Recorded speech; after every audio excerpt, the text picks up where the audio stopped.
Hello and welcome to my channel.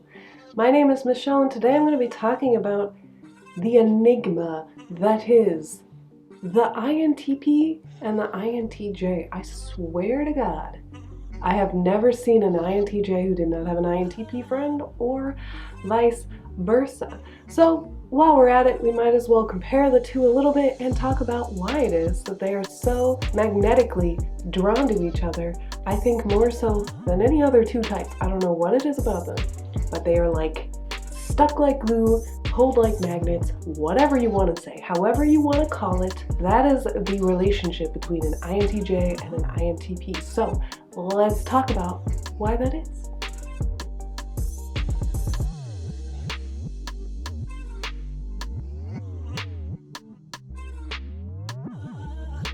If we look at these two types cognitively, there's not a whole lot in common. The INTP would be TINESIFE, and the INTJ would be NITEFISE. And so if you're not really big into the cognitive stacking, really what that boils down to is they have a different axis of perception and they have a different axis of judging, which in many senses is going to make them very, very different people in the way that their mind works. However, on the outside, they could easily appear similar to one another. They could be often mistaken for one another. In the past, I worked with somebody who I knew that he was an introverted, intuitive thinker, but I couldn't figure out if he was a judger or a perceiver. But understanding the cognitive functions and how they work in that particular order helped me figure out that the coworker that I was with was in fact an INTJ. How did I get to this conclusion? Well, the INTJs and the INTPs have a few key differences, and the first thing to note about an INTJ is that when they want to take in new information, it needs to have a purpose. They're not going to just willy-nilly take in a bunch of new information that they really don't see any need for. They're not going to really want to have a whole lot of new stuff in their life, even if they do like to learn a lot and really understand subjects fully. They're not going to really want a whole lot of stuff that they don't think they're going to use. It needs to be applicable. It needs to be something that they can use. Whereas alternatively, the INTP is quite the opposite.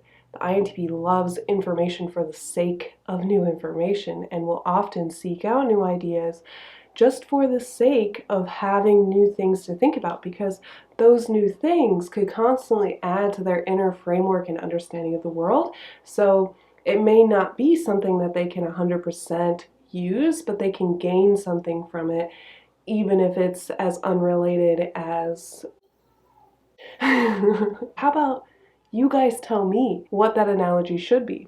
I'm sure you guys could come up with a better one than I can. But anyway, the INTP loves things that are unrelated much more than the INTJ. I'm not saying that INTPs will literally look into anything for any reason, doesn't matter what it is. I'm not saying that necessarily, but what I'm saying is they do it a whole heck of a lot more than the INTJ. Both are really going to love learning and understanding things and figuring out how things work, but they're going to go about it in very different ways. The INTJ is leading with that introverted intuition, so they're going in, anything that they look at, anything that they add to their repertoire of information is adding ultimately to that overarching vision that they have, this overarching plan of action or even just general direction they want to take their life. They're looking for information that can add to that. And if they deem that that new information coming at them doesn't add or help them on the way to their vision and is a distraction, they'll just wave it off. They say, oh, I don't see any need for that. And they make those judgments relatively quickly. The INTP, on the other hand, they're going to learn new information constantly for the sake of learning new information. They want to take in that new information and kind of think about it and wonder about the possibilities of that information and try to really deeply understand it, especially if it's something that they're interested in. If they're not interested, they're not going to spend the time. I mean, let's be real. An INTP who's not interested in something is not going to learn about it. So that's why there's this misconception that all INTPs are really into math. In my previous video, which I will link up in the corner, I do talk about how INTPs and math seem to go together, and that in a lot of cases, INTPs do like math because of the way that it's structured. When I said that, I did not mean that all INTPs love math. There's nothing that 100% of all types like the same, or 100% of all the same type like. That being said, an INTP could just hate math, find no interest in it, and never learn about it, and pour all their heart and soul into different topics, and that's totally makes sense. An INTJ, however, if they needed the math, they would learn it even if they didn't like it. Does that make sense? They would learn that new information even if they don't want to, because they know they need to. So there's this sort of utility when it comes to learning new things that INTJs have that INTPs don't. So what am I getting at with all this? What am I getting at by comparing the two of them? Well, there's a real synergy that forms between those two mentalities, because ultimately they're both intuitive thinkers. They're both NT types, which means they think about things and how they can improve things, and they look at the systems and how they can improve the systems, and they want to invent new ways of doing things. And they make a very synergistic partnership because of this. They both have a very similar goal in the end and very different approaches. And so because of that, they make up for a lot of each other's weaknesses, and they're naturally drawn to each other. Something really interesting that happens is that the INTJ wants to get information from a source they can trust. That's a huge thing about INTJs. If they can't trust the source, they don't really like to trust that information. However, from an INTP, they can trust that it's been well thought out, that it has been reasoned, that it has gone through the cycles, and that they're not just getting information that may not be accurate, that may be totally crazy and with no reason. With the INTP, they know that they're getting information that has been well thought out, and so the INTP, conversely, has an outlet to tell all this new information that they've learned, because INTPs are going to gather that new information. They're going to want to talk to other people about it. They're going to want to express that. They're going to want to express the opinions that they've formed through all of this gathering and sorting the new information that they learn and thinking about it and really trying to understand it. And the INTJ can gobble up this new information knowing that it's coming from a good source and that it's been well thought out. So they both have outlets for each other.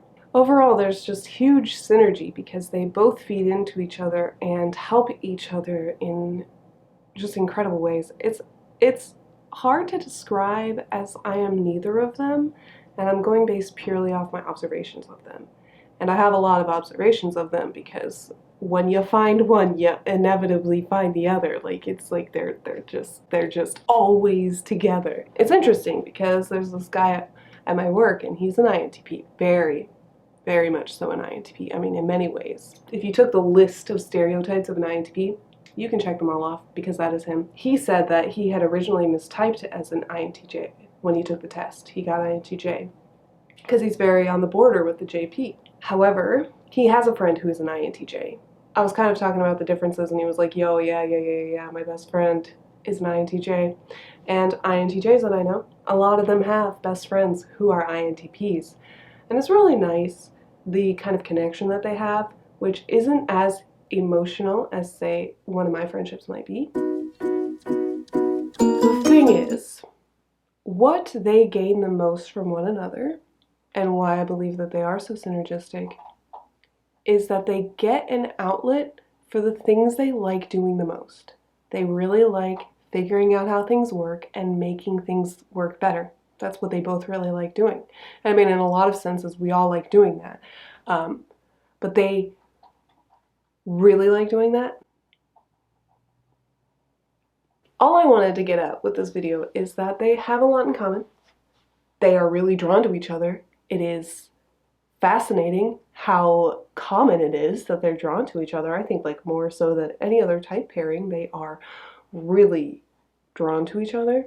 I'd like to ask you guys, what's it like, you know, being friends with an INTJ if you're an INTP, or being friends with an INTP if you're an INTJ? Let me know down below in the comments.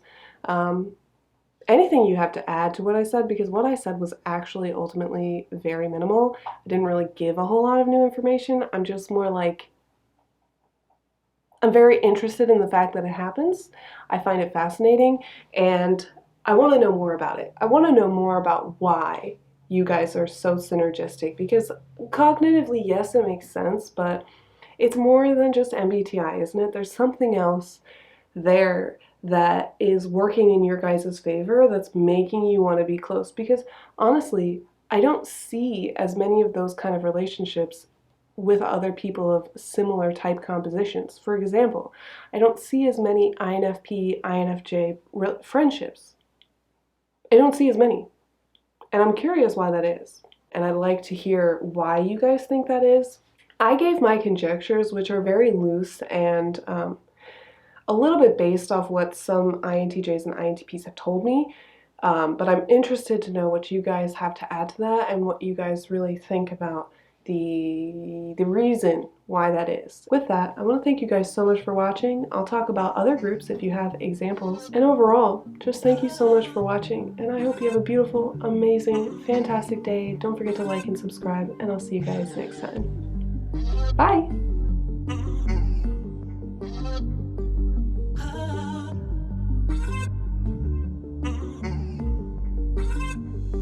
You know, and this is just the thing. When you try to break down what makes them fully unique, you realize that they are very much so like a lot of other types. They're very much so like a lot of other people. Every type is very much so like another type. There's very subtle differences, and this is why sometimes it feels like MBTI is very much so like a horoscope. There's not a whole lot of backing to it. There's not a whole lot of real true descriptions of the differences. It's just so hard to say anything with clear-cut lines, because then you're saying, oh well, then no one else does, or you know, the opposite would be true then as well, and it doesn't exactly work in absolute opposites.